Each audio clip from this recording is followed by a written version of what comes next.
भारत ऐसे ही विश्व गुरु बनने का दावा नहीं कर रहा, बल्कि दुनिया को यह साबित करके दिखा रहा है कि भारत के अंदर विश्व गुरु बनने की क्षमता है।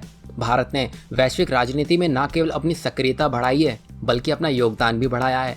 और वास्तविक मंच पर भारत की राजनीति और कूटनीति के आगे चीन जैसा शक्तिशाली देश भी आज अपने आप को भारत के आगे बौना समझता है।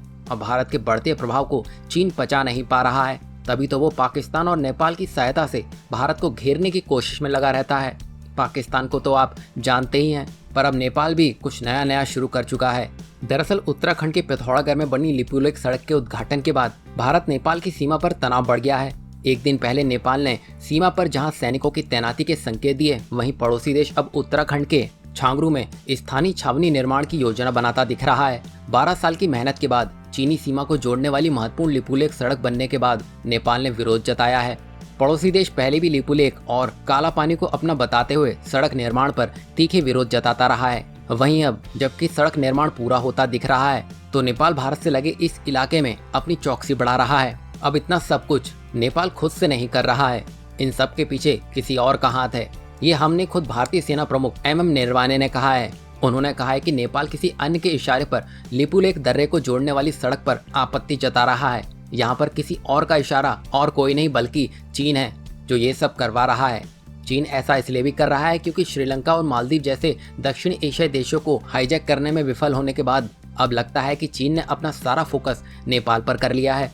बता दें कि जब से नेपाल में कम्युनिस्ट पार्टी की सरकार आई है, उसके बाद से ही नेपाल पर चीन का प्रभाव काफी बढ़ गया है और भारत और नेपाल के रिश्तों में कड़वाहट आ गई है। काला पानी मुद्दे पर भारत और नेपाल के बीच तनाव बढ़ना और हाल ही में नेपाल का भारत द्वारा मानसरोवर यात्रा करने वालों के लिए चीन के बॉर्डर तक 17,000 फीट की ऊंचाई पर सड़क बनाने का विरोध करना, यह दर्शाता है कि नेपाल की सरकार अब काफी हद तक चीन के इशारे पर ही काम कर रही है। जैसा कि आप जानते हैं कि कोरोना महामारी के कारण भारत अघोषित संरक्षणवाद की राह पर आगे बढ़कर अपनी अर्थव्यवस्था को पटरी पर लाने का प्रयास कर रहा है।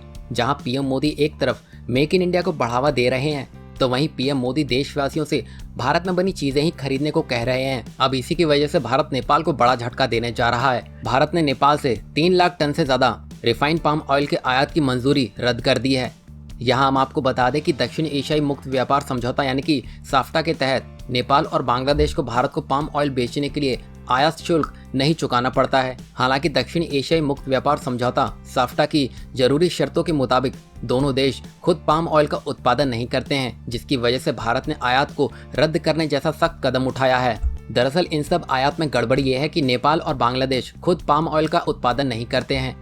कुछ लालची आयातक और व्यापारी अपने सामान को इन देशों के जरिए भारत में बेचने की कोशिश करते हैं, ताकि मुक्त व्यापार समझौते के तहत इन देशों को आयात में मिलने वाली छूट हासिल कर सकें। जैसा कि आप जानते हैं कि पिछले साल भारत और मलेशिया के बीच कश्मीर के मुद्दे को लेकर तकरार हुई थी, जिसमें मलेशिया ने भारत के आंतरिक मामले में घुसकर अपना ही नुकसान करवा लिया था और भारत ने मलेशिया से आने वाले पाम ऑयल को ही बैन कर दिया था।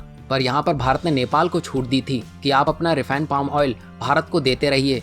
अब यहाँ पर भारत ने नेपाल को छूट क्या दी, हाथ पकड़ने के चक्कर में वो भारत के गले तक पहुंच गया, जो भारत अब बर्दाश्त नहीं करेगा। अब भारत ने जो लाइसेंस दिए थे नेपाल को वो रिफाइंड पाम ऑयल बेचने के लिए, वो रद्द कर दिए गए हैं।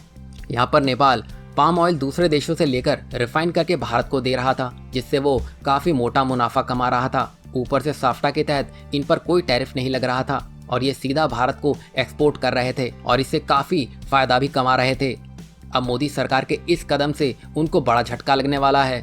यहाँ हम आपको बता दें कि अब मोदी सरकार आत्मनिर्भर भारत बनाने की कोशिश में है, जहाँ भारत में जितनी ज़्यादा से ज़्यादा रिफाइनरी और ज़्यादा से ज़्यादा नौकरियाँ भारत में प्रोड्यूस करने की तैयारी चल रही है। वहीं भारत के नेपाल और बांग्लादेश से पाम ऑयल के आयात को रद्द करने के फैसले पर भारतीय उद्योग ने खुशी जताई है। इंडस्ट्री का कहना है कि लंबे वक्त से मुक्त व्यापार समझौते के उल्लंघन को देखते हुए ये कदम बहुत ही ज़रूरी था।